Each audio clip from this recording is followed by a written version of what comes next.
La dernière fusée Vega a effectué son dernier vol en beauté. Starbase se concentre sur ses bras Mechazilla complexes. Deuxième partie de l'interview de Jeff Bezos à son usine New Glenn par Tim Dodd.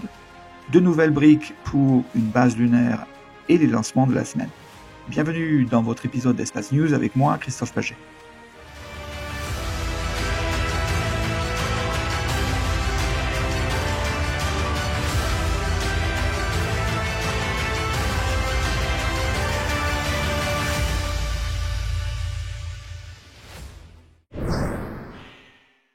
L'ESA acquiert ses services de lancement de petits satellites auprès d'Arianespace, qui utilise à son tour la fusée Vega produite par la société italienne Avio.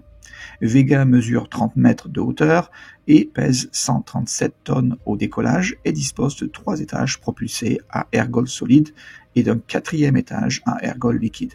Il est lancé exclusivement depuis le port spatial européen de Guyane française et ce depuis 2012. Il a volé avec succès 20 fois et a connu 2 échecs. La plus grande charge utile en orbite terrestre basse de Vega était à peu près 1,9 tonnes. L'utilisation principale de Vega était sur des orbites héliosynchrones et a progressivement étendu sa capacité à partager des charges utiles jusqu'à 50 satellites par mission. Sentinel-2C a été la dernière charge utile lancée par la fusée Vega, qui est à présent, cette semaine, retirée après 12 ans de service, remplacée par 2 lanceurs Vega C déjà développés, qui possèdent 2 fois son volume de carénage et plus de 2 fois son poids de charge utile. Hélas, Vega C a souffert de problèmes de fiabilité de moteur, qui a depuis été repensé, requalifié et reprendra son service plus tard cette année depuis le port spatial européen. Dans la planche à dessin se trouve également la fusée Vega E, également fabriquée par Avio, mais nous ne savons pas grand-chose de ce lanceur. À Starbase, SpaceX continue la préparation des bras du Mechazilla pour la capture du premier étage super lourd numéro 12. Ils ajoutent une rangée de coussinets pour absorber l'impact de la capture, ainsi que le renforcement des bras à l'aide de plaques soudées à chaque zone de jonction. Sur le site de production, d'autres travaux sont en cours concernant le bâtiment de bureau et sa liaison avec la Star Factory. La Star Factory, d'ailleurs, quelle façade étonnante, se voit ajouter quelques portes. Le reste des activités est à peu près le même que la semaine dernière, à l'exception du déplacement du Star Hopper. Je ne vais donc pas vous ennuyer avec des images similaires à celles de la semaine dernière. Tim Dodd, d'Everyday Astronaut, a interviewé Jeff Bezos au site de Blue Origin New Glenn à Cape Canaveral en Floride. Tim vient à peine de publier la deuxième d'une vidéo en 2 parties sur YouTube avec cette semaine concernant le système de lancement du New Glenn. Si vous avez manqué la première partie, cliquez sur le lien en haut à droite de votre écran pour regarder cette vidéo dédiée à la fusée New Glenn elle-même. Les points principaux à retenir de cette deuxième partie sont que la baie d'assemblage finale est immense et abrite un premier étage inachevé. Avec cette vidéo, on peut vraiment apprécier la taille de la fusée, surtout quand on parle uniquement de la partie centrale du premier étage, où la partie supérieure et inférieure n'étaient même pas présentes, et pourtant la longueur de la section était énorme.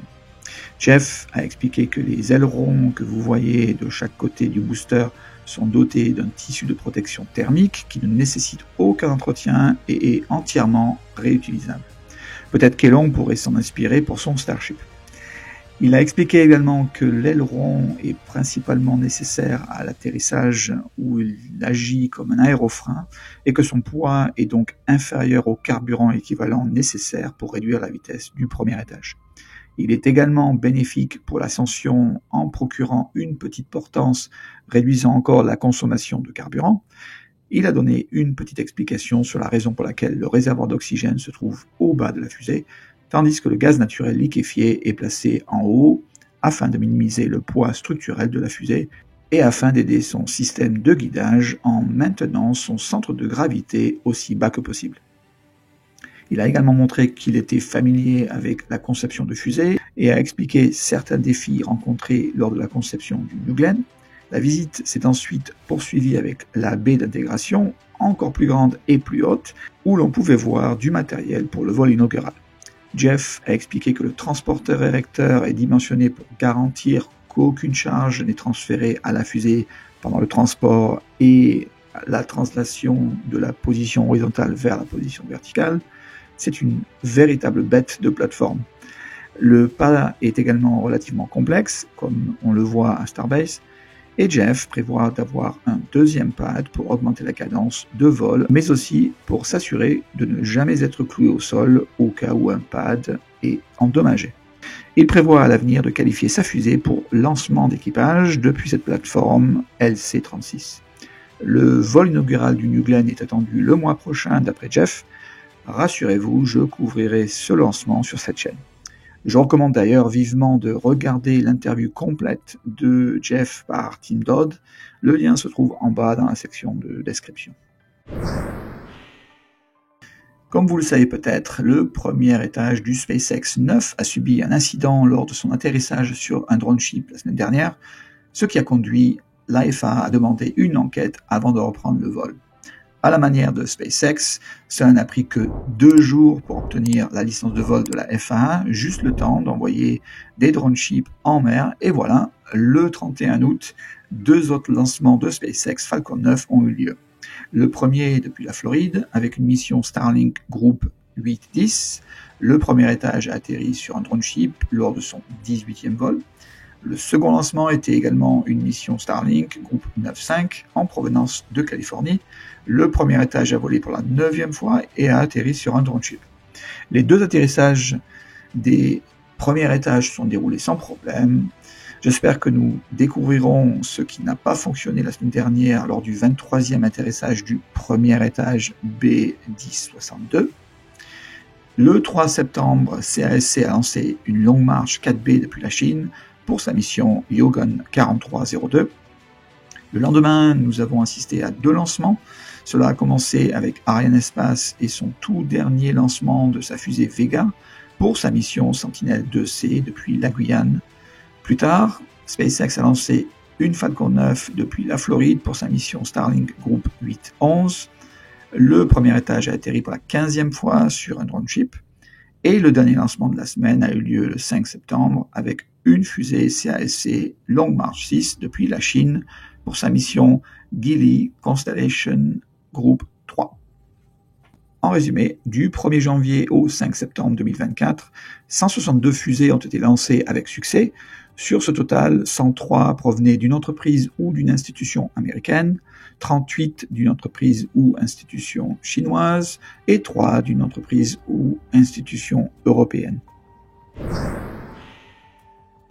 Comme mentionné précédemment sur cette chaîne, les gouvernements russes et chinois ont récemment signé un accord de collaboration pour construire une base lunaire.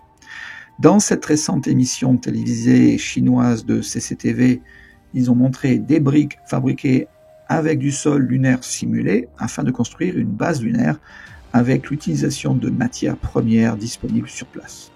Ils ont expliqué que ces briques sont beaucoup plus résistantes que celles utilisées ici sur Terre. Le plan est d'envoyer un lot de différentes fabrications de briques à la station spatiale chinoise Tiangong à bord du vaisseau spatial Tianzhou 8 qui devrait être lancé par une fusée Long March 7 au plus tôt le 15 octobre de cette année, ce qui est la prochaine mission cargo. Les taïkonautes vérifieront ensuite les différentes briques si elles peuvent résister à des environnements extrêmes en les exposant simplement à la lumière directe du soleil à l'extérieur de la station. Je ne me lasse jamais de voir ce que capture le télescope spatial James Webb. Cette semaine, nous avons cette superbe nouvelle mosaïque d'images présentant l'amas de formation d'étoiles voisin NGC 1333. La nébuleuse se trouve dans le nuage moléculaire de Persée et est située à environ 960 années-lumière de nous et date entre 1 et 3 millions d'années. Il cache non seulement de jeunes étoiles comme notre Soleil, mais également des naines brunes et des planètes flottantes. Je suis Christophe Paget pour Espace News, je vous souhaite une bonne semaine et au revoir.